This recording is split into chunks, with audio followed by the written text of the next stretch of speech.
Hello everybody, welcome back to another episode of the Gaming Command Center news update for the week of December 15th. Once again, I tried the red for the studio. It looks so good. It looks like I am in Kylo Ren's lair right now. It looks awesome. And with the light here, it's reflecting on me, so it's not that dark on my face. So, yeah, that's really cool. So, yes, a new stream is going to come tomorrow, probably Battlefield 5, but, yeah, just have no introduction, so let's jump right into it. First article of the day, try to guess what it is. I'll give you 5 seconds.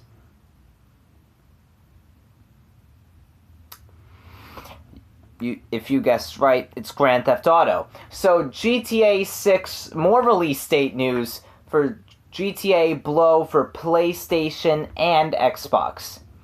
GTA 6 release date news begins today with a blow for PlayStation and Xbox fans looking forward to the next GTA. So, and ever since Red Dead Redemption 2 came out at the end of 2018, GTA fans have been left wondering what Rockstar will be releasing next. An obvious candidate is GTA 6, and this year the rumor mill has gone into overdrive with big claims made about the next GTA game. According to rumors, GTA 6 will be out in 2020, a timed PS5 launch exclusive. It looks like fans will be waiting until 2020 at least for a reveal from Rockstar Games on GTA 6. It has been rumored that Rockstar Games had been planning a surprise reveal for GTA 6 this week. According to the alleged leak, the GTA makers were going to lift the lid on GTA 6 at the Game Awards 2019. Fans may have been hoping that 2019 would end with them at least getting a glimpse of what shape or form GTA 6 will take. However, the Game Awards 2019 came and went without a signal word on GTA 6. It remains to be seen when Rockstar Games could officially announce GTA 6, with fans surely keeping their fingers crossed for a 2020 reveal.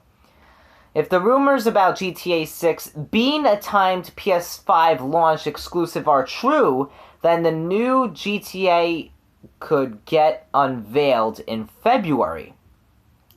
It has been claimed that Sony paid huge money to secure 1 month's worth of exclusive rights for GTA 6. And if that is true, as part of the deal, Sony may have ensured GTA 6 gets unveiled when the PS5 does. It is rumored that Sony will hold a big event in February where the PS5 will get its official unveiling. The first look at the console and its controller are likely at this event, as are demos of games running on the PS5. Sony could also use the event to announce the PS5 release date, its price point, and the games that will be launching with it. And if the latter is true and the GTA 6 rumors are accurate, then that could mean the new GTA will be revealed alongside the PS5. This remains to be seen, but the alleged leaker who made the PS5 GTA 6 launch claims also got other details about the PS5 accurate. They correctly leaked that the PS5 would be backwards compatible, supporting 8K visuals and boast ray graphics. The person who penned this anonymous past-to-been post said they were a third-party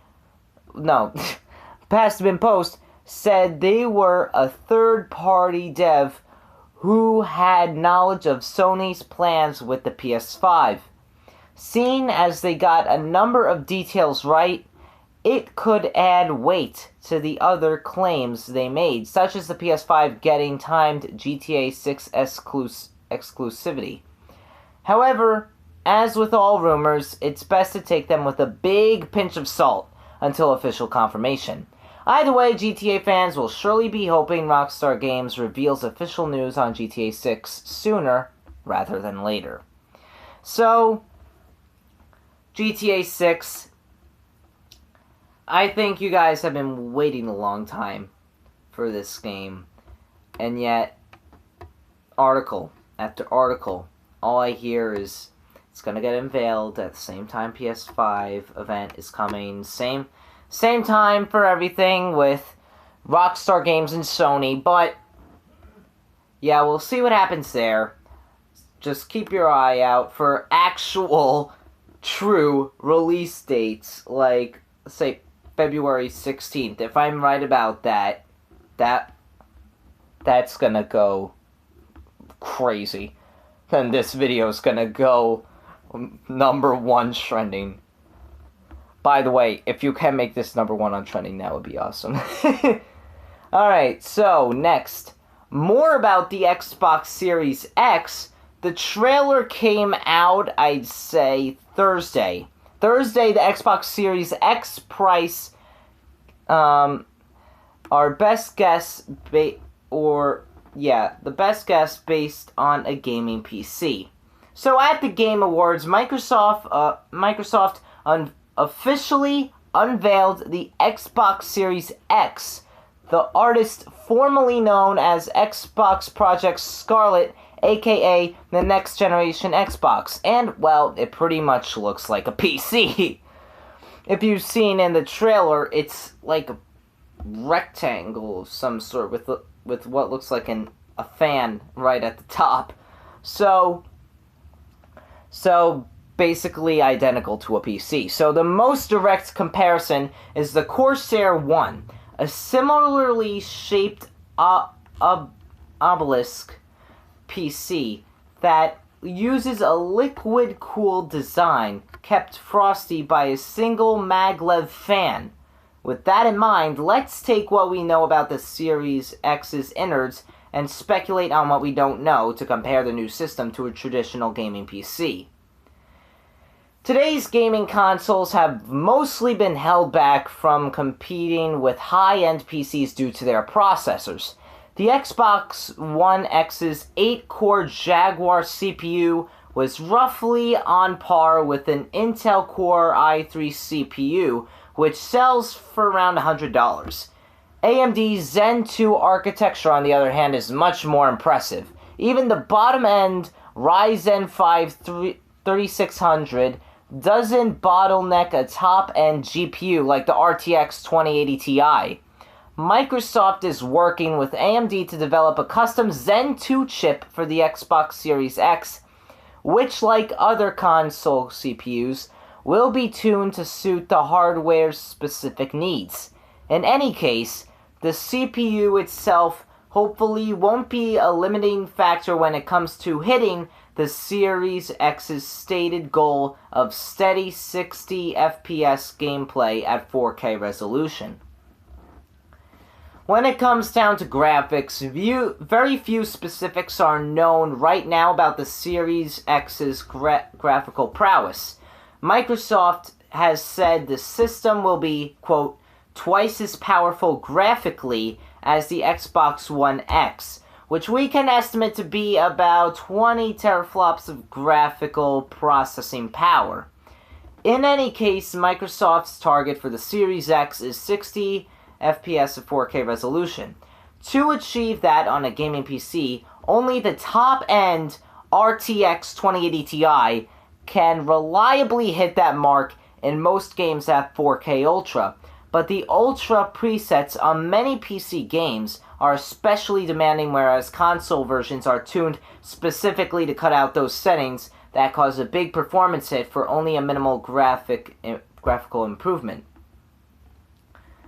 4K medium or high settings, the level we can probably expect Xbox Series X games to output at, require cards at or above the power level of the RX 5700 XT, the current top end of AMD's Navi GPU lineup.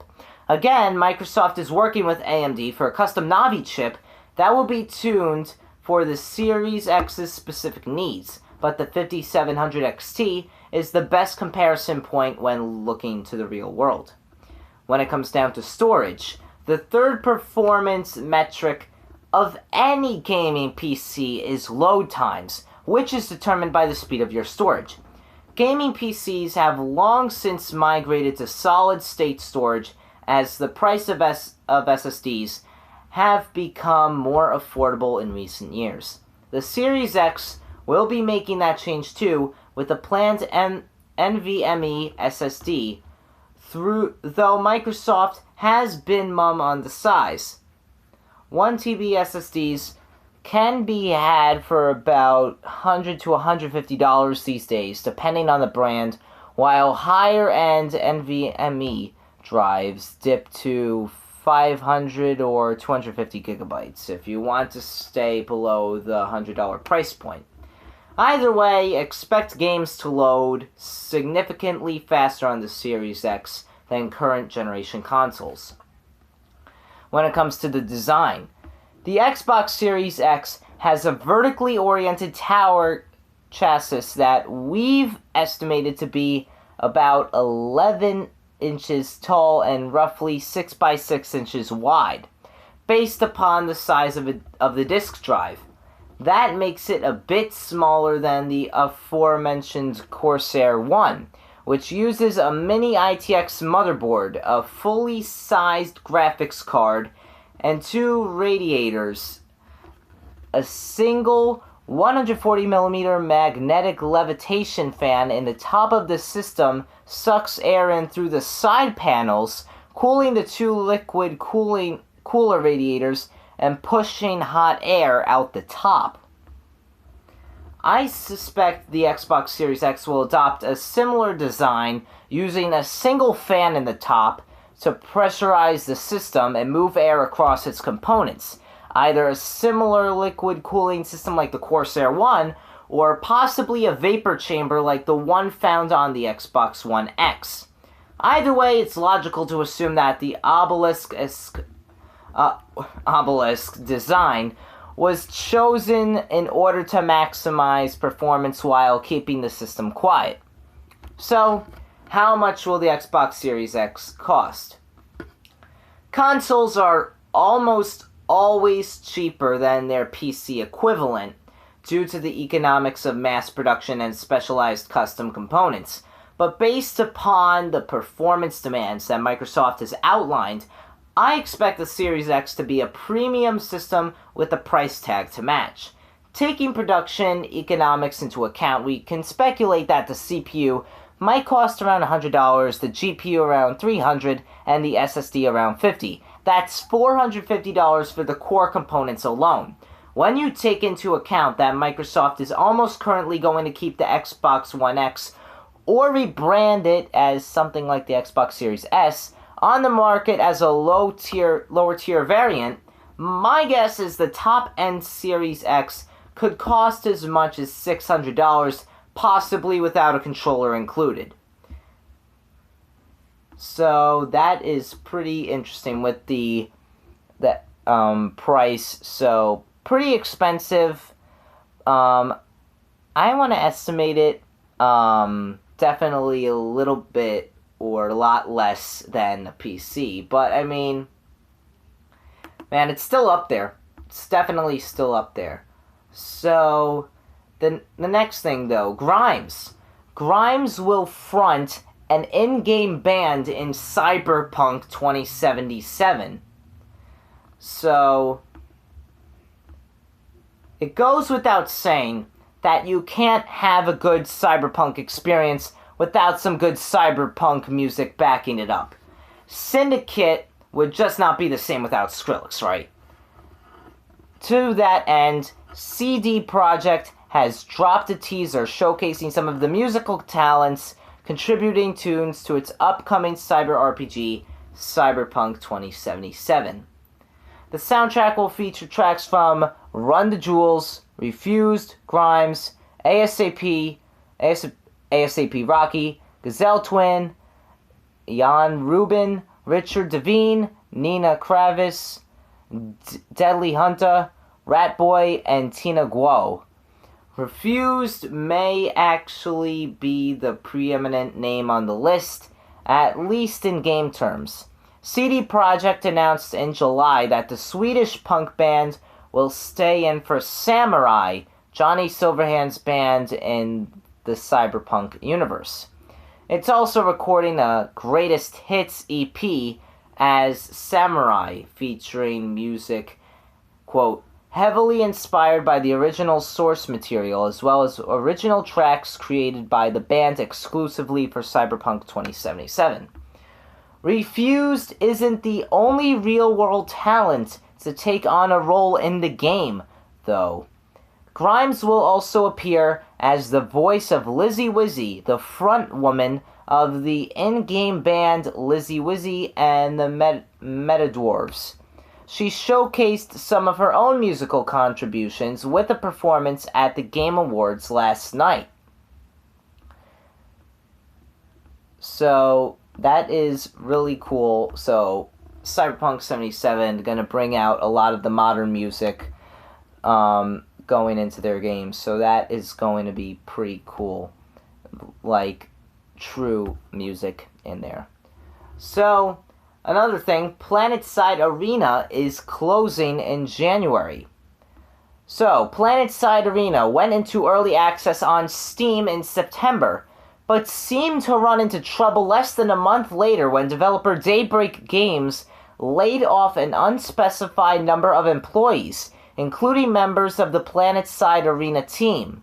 2 months on, the studio has announced that the game is not working out, and so servers will be closed in January. Executive producer Andy Seitz explained in a Sunset Letter quote, "While our team set out with an ambitious vision for a game that combined the massive scale combat and camaraderie of PlanetSide through a diverse collection of new game modes, it has become clear after several months in early access that our population levels make it impossible to sustain the gameplay experience we envisioned." And then he goes on to say, as a result, PlanetSide Arena will formally shut down servers on January 10th, 2020 at 5 p.m. Pacific Time. We are actively working with Steam to ensure that all players who made purchases during early access will automatically receive a full refund to their Steam wallet after servers shut down in January.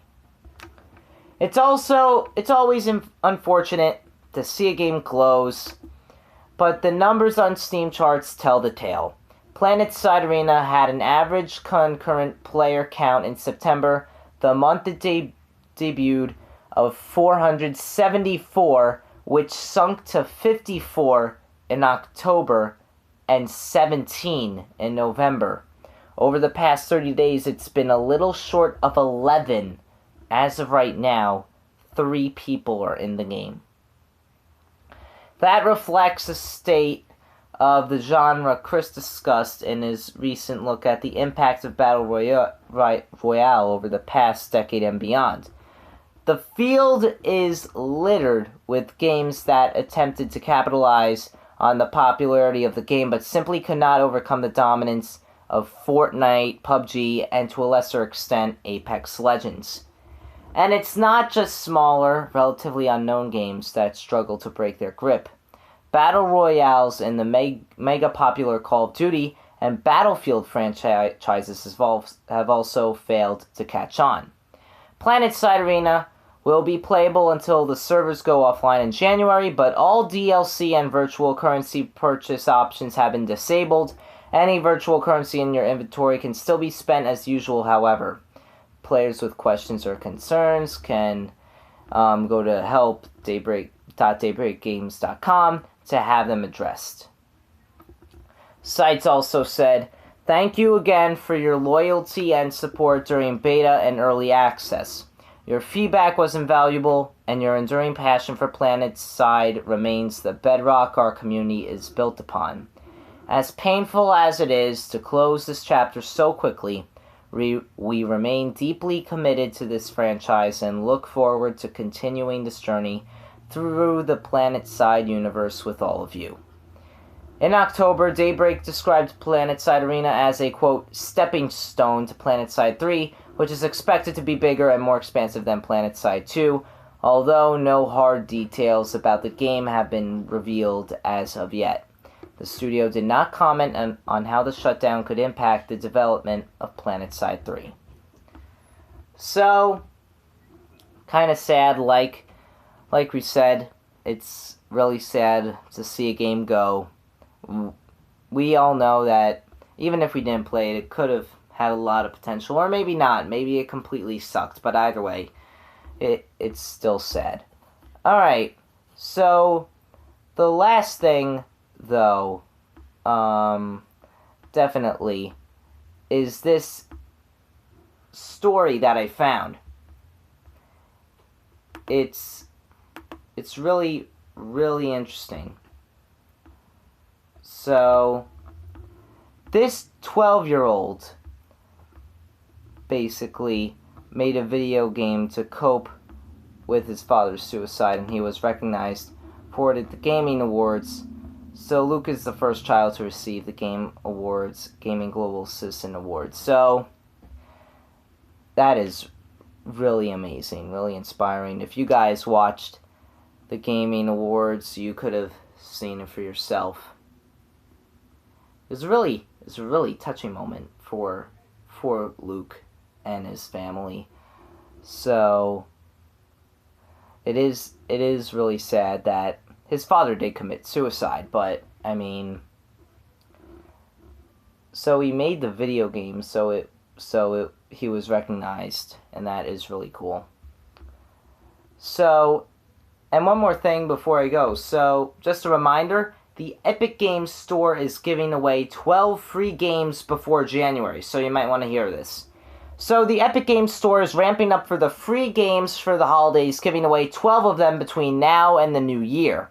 The cavalcade of mystery games will start rolling out on December 19th, most specifically. If none of the freebies end up tickling your fancy, the Epic Games Store's festive sale will be kicking off at the same time.